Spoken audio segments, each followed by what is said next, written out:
Hello and welcome. I'm your host Elizibar, and it's time for Reads of the Week. That dramatic way to do that? I sure hope it was. As always, we start off with the bottom of the pile, the stuff that's not so great. And let me maybe adjust the camera ever so slightly. That maybe made it better. Also, possibly just made it worse for you. So either way, let's start at the bottom of the pile. We'll start with this one. I got this out of the 50-cent bin for free. It was not worth the price of free. It's not even a comic book, and the art that's inside isn't even that great. Like, if this must have come out like in the early '90s. I mean, come on, look at the people that are on this. Let's find. Yeah, there we go. 1992. That's probably the best piece of art in the book, right there. You're looking at it.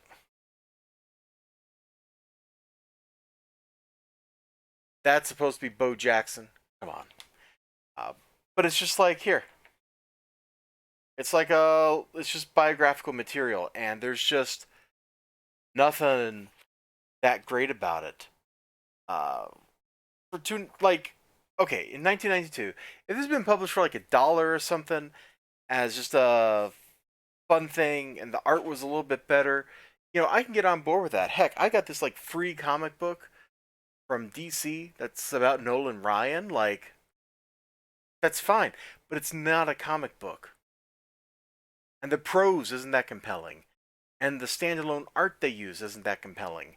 If you're going to be charging somebody $2.95 in 1992 dollars, that book had better be full of lit art. Like, you should look at this thing in flames. You should just be coming off of this book constantly. All right, so we've determined this is the worst book of the week. It's also not a comic book. So the worst actual comic book is this True Believer reprint of Great Hulk Returns. There's just nothing here that's one, interesting, or two, compelling. The best part of it's the very end of it because the book's over. Oh, sick burn. And then Livewire actually is like a light year ahead of that. It's actually a comic book. It actually has a little bit of compelling stuff in it. And I know I did a full review on this, and you should go check that out so you can see all my thoughts about that. But I didn't like the art, except for when it was used in the hacking sequence here, and the world is like deliberately being warped and stuff by their hacking. Like, I thought that was pretty dope and a good use of the artist's talent. It's just a shame that the rest of the book exists. All right, so those are the three books I didn't like at all. Well, I didn't really like. I kind of like Livewire. It's like I forget what I said in my video, but I've decided to rate it just under okay. Just a little bit more, and it could have been okay. So what actually is above the threshold of okay, but below the threshold of awesome? Well, in hindsight, I forget what exactly I gave it in my review. Right now, I'm giving Just League Odyssey a solid okay. And that's it. It's a solid okay. This book is definitely a transitionary issue in the book. The art's okay, the story's fine, but nothing really happens. And in a book where something has happened every issue, at least since Dan Abnett started taking over, that's kind of depressing. It's kind of interesting that number 13 is the one where it kind of falls down, because as I recall, number 13 was also the issue of Silencer that kind of fell flat. So maybe there's just something about Dan Abnett and the number 13. I don't know. Oh, look at all that beautiful, beautiful glare. Isn't it beautiful? That's totally not beautiful. But we're going to keep going anyway. Next, we're going to drop down, I don't know, kind of a toss-up between the Mighty Mascots, which I did a review of. You should go watch it. It's a fun book. I have problems with comedy in comic books, so I think I would like it more if I liked like funny books, like literally funny books, which is funny because I love comic strip, like old Sunday newspaper comics that were funny. I love those. They're uproarious. It just doesn't seem to work for me in longer form as well. But this book was full of action, and it was fun. There was some awesome stuff in it, some silly stuff, and I think it all worked together nicely. So we'll just drop Mighty Mascots right there. Right up above, on top of that, I am totally going to be like, It's a Steve Stranger number 1. This book doesn't really have any new ideas for itself. It's totally ripping off other stories out there. If I sat down and I thought about it, I could start naming them off the top of my head, or not off the top of my head, but just start naming them off. We're not going to do that though. Check out my review. This book's been out for a while. You can probably still buy it because it's from Black Crown and IDW. They probably didn't actually sell out. Uh, oh, this was also sent to me by a viewer, Mad Mori. Go look him up, Mori Kyopa on Twitch. You should check him out. He talks about comic books a lot. Instead of actually playing the games that he's supposed to be streaming, he'll just start talking about comic books in the middle of it, which is funny. This is a True Believer book. It came out months ago. I found it while I was straightening stuff up, and I read it. I'm not going to do a review of this. I didn't like the first half of the book, but the second half of the book I thought was awesome. You got all this stuff back here, and it's just not very compelling, and people weirdly look too photorealistic. But then we start talking about like this breakout from jail, and as soon as this dude appeared right here in this panel, I was like, that is dope. And from there, everything else that happens is dopeness. Absolute unrequited dopeness. This book doesn't care who you are, what you're doing. It's just like, you know what? We had some boring talky crap. Let me show you how it's actually done, son. And then, bam! It did it. Midnight Mystery City of Ghosts. I just did a review of this the other day. Check out that review. It's got that great Bernie Gonzalez art. The writing is building the mystery up further and further. What's going to happen? You know? This is just under the cutoff for awesome. I thought about it really hard, whether it was on one side or the other. It's real close. And I decided to err on the side of a little bit of caution because this may not be as awesome for you as it was for me. I'm like, you know what? I don't want people to think I'm saying this is the best book ever when it's just a really good book. Just a really good book. In a world where 400 comics come out every month, I think being uh, just really good is pretty good. Oh, hold on. I had some of these things in the wrong stack. We're doing this out of order then. This is towards the bottom of the OK. It's wordy and it's pointless, and I'm not even going to flip it open to show you the insides. Meh. That's all I can say. Psycho Co. definitely rates a little bit higher on the humor scale for me than Mighty Mascots does. This is silly. This is like reading a crazy Archie's book or watching a Hanna-Barbera cartoon. I got a lot of laughs out of it. Should probably rate this somewhere. You can put this like down.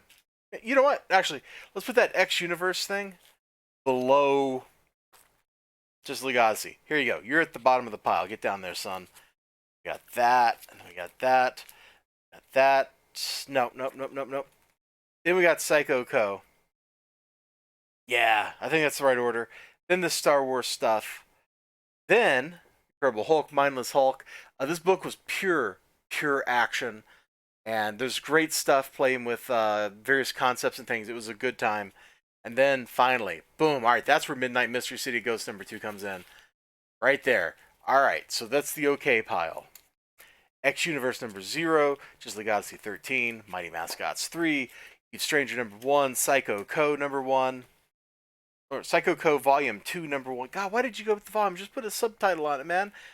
Star Wars Rebel Jail, Incredible Hulk, Mindless Hulk, and then Midnight Mystery City Ghosts. All right, boom, done. So now, what's actually in the awesome category? This is a tough one. I think I'm going to put Red Koi just over the awesome side. I liked everything about this book except for the way the protagonist is, the way she's drawn. I like how everything else in the book is drawn, just not her. Because her face, at no point does her face look good to me. And that's all I got to say. Otherwise, it's a great book. There's great samurai stuff going on. There's mystery, there's fear, there's terror, samurai stuff. Like it's hard to go wrong. I guess I reckon next will have to be like Lady Death Scorched Earth #1. I just read this. I've had it for like a month or two now. Um, Whether you're talking the color version, which is square bound, which is kind of unfortunate, or the black and white, which isn't, has no colors though, it's just the line art. It's a good story. Like as far as like if you want an action movie story, it's an action movie with one bad chick. Uh, there's some like investigative stuff, like incidents of dealing with all these crazy things from beyond is increasing, and it's kind of compelling because of that. There's tragedy, there's triumph, all that good, fundamental, elemental kind of stuff that you should have in a comic book. All right, what's next? I mean, this is like oh man, there's so few books this week. This is #3 for the week. This is book #3. That was book #4, which I guess makes Midnight Mystery like in the top 5 because it's the 5th book from the top. Gogor. The only reason it's not at the top is because it's ending. If it wasn't ending, it would probably. There we go. I'm trying to manipulate the camera to lighten up the picture. It would probably have rated #1, but it ended. This is the last issue, and it's brutal. I've been repping Gogor because it is such a great, fun story that you can literally show to anybody, and I think they'll enjoy it. But it's over. The journey has ended. That's a shame. So, what is the #1 book? In case you missed it, #8, aka Trespasser #4. So you should be watching this on Wednesday if you're watching it new, which means that my review of this will actually go up tomorrow on Thursday if I'm doing math in my head right. And I probably shouldn't trust my head to do math right because I have a math degree. And once you have a math degree, you can no longer do arithmetic. It's like the law, you're just forbidden. You have to use a machine to do it instead.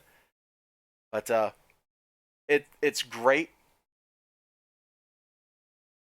I think the story probably reads a lot better if you read all 4 issues back to back.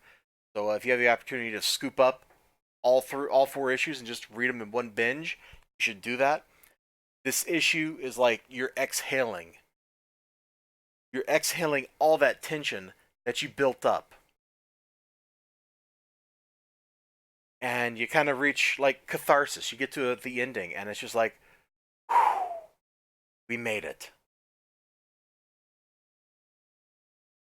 If you read any great comics, let me know. This is what I think. This is how I'm rating stuff for what I've read this week because I haven't read everything this week. I'm sure I've got like some new comic I bought last week that I didn't read. Like I was surprised I hadn't already read Gogor when I was looking through my to read stack. I'm like, what? What? That's crazy. Surely I've read Gogor. Nope, I hadn't read it yet. You all take care of yourselves. Have a great day. Remember to like, comment, subscribe, all that good stuff. And I sure hope to see you soon. Till then, bye bye.